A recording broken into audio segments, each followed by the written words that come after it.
Buyda namlıq əsərdə Linchong intayın mənfəətpərəst. Onun turduğu meydanı qaysı tərəf küçlük olsa şu küçlüklər tərəfdə oturdu. Su buyda haqqıda. Demiş ki bundaq deymə əsərinin beşik qarşısaq mı aldığım günkü zopindim degen. Bu yerdeki bu əsildiki bu məşqavul Wang Jinni bu yerdeki Gaucho qəstiga vaqtının özüdə mən degen bu Linchong bunun üçün bir ötünüp mü koyayım diye. Çünkü bu yerde Gaucho küçlük Wang Jin kesse belki Linchong fürsət batı. Şuna mı? Keyin hem de özü Gaucho'nun qəstiga uçurğan vaqtda yoldurmanğı düşdü. Bu yerde Lu Jishin küçük tərəf. Şunun üçün Lu Jishin bilan oydab ötkeldi nayet sağ-salamet çıraylık ütüp aldı. Lu Jishin ketkendan keyin şu derhal eliq iştaga narodum çüp voy bol üzemman ay taqaqni sep qoysun mayli devatıdı. Bundan keyin qarasanglar bu yerda Chaijin Gojam tarafdari bu. Şuna mı Chaijin Gojam voy ağdısı voy ağı dep şundaq yaqin ütüp ketdi. Lekin Liangshengi Chaogay chiqqandan keyin şu hem maşada oylab beqinglar bu yerki Linchong mardlik uchun Wang Linni o'ltadimi? Wang Linni o'ltirib atqandan keyin Chaijin Gojamga nim deb javob bermaydigan o'ylab baqdimi? Hamda bu yerda sizlar filmning oxirini to'liq ko'rib bo'lganlik uchun bundaq debanglar shu vaqtning o'zi turib tahlil qilib baqayli. Bu yerda Linchong odam o'ltirib qo'yib bardigan yeri yo'q. Tug'a vaqtida Chaijin Hazrat bu yerda voy men bu yerda bir pay qo'shgan bir shirkat bor deyil Yangshen deb. Shu yerga chiqsin bu shirkatning bosh direktori Wang Lin mening yaqin birodarim ham paychek men ash sizni o'z qo'yniga ep ketdi deb seni bir adam manandak yo'l xati bilan chiqarib qo'ysa endi bu yerga chiqib bu yerga Chaogay kelishi qilib Wang Linni o'ldirib deb yat bir odam Chaogayni sen ataman qilib qo'ysang bu yerda Chaijin Gojam qandaq javob bermay deb o'ylamamda. Endi bu yerda bu Wang Linning ichidagi yaxshi muomala qilmadi deb o'ltiribsiz. Bulamdi sizlarchimash. Buning oldida yaxshi muomala qilsin, yomon muomala qilsin, Linchongni ep qoldi, oshtuz badi shundami?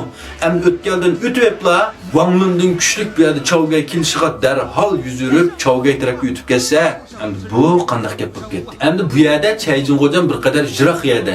Yaqinda Chaogay va uning Chaogayning yetti birodari va bular nurg'un mol dunyo bilan keldi. Demek bu yerda ko'z oldida manfaatda Chaogay kuchlik.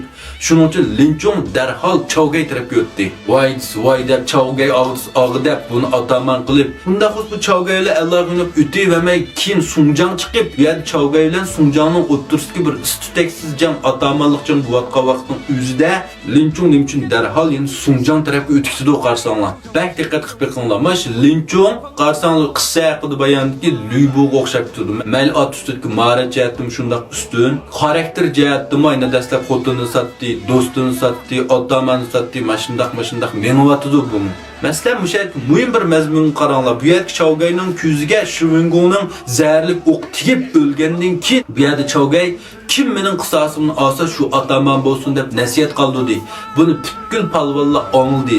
Lekin Chaogay o'lib buning motam murosimi oyoqlashmay turiblar birinchi bo'lib Linchong o'ttirib chiqib bu yerda Sunjangning atamanlik o'rnini ko'rsatyapti. Qaranglar, hech kim bu yerda kim ataman bo'lsinmi demagan. Bularning maqsadi avval shu Chaogayning qisosini elishdi. Lekin bu yerda Linchong nima birinchi bo'lib chiqiblar bu Sunjangni ataman bo'lsin deb turib oldi. Undaqda Chaogayni rostli Shivinggo o'ldirdimi?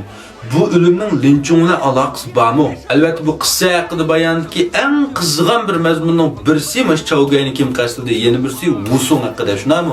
Shuning uchun mush ikki temaga men alohidalik tayyorlik qilib, anoniki yo'llamoqchi. Bundaqda men Wusong haqida sizlar diqqat qilmagan qaysi nuqtalarni so'zlayman. Chaogayning o'limining qasdi zodi kimdidir? Bunu qiziqadigan do'stlar, meni qo'shib olishni unutib qolmanglar. Kitoblarda yil faoliyat qilib bermamsiz degan do'stlarga men yeni bir tal kat faoliyatda, yeni 9 tal kitob kirasi bilan 65 qo'y, 9 kariyat 60 mu bir tal kitob ara 7 qo'y.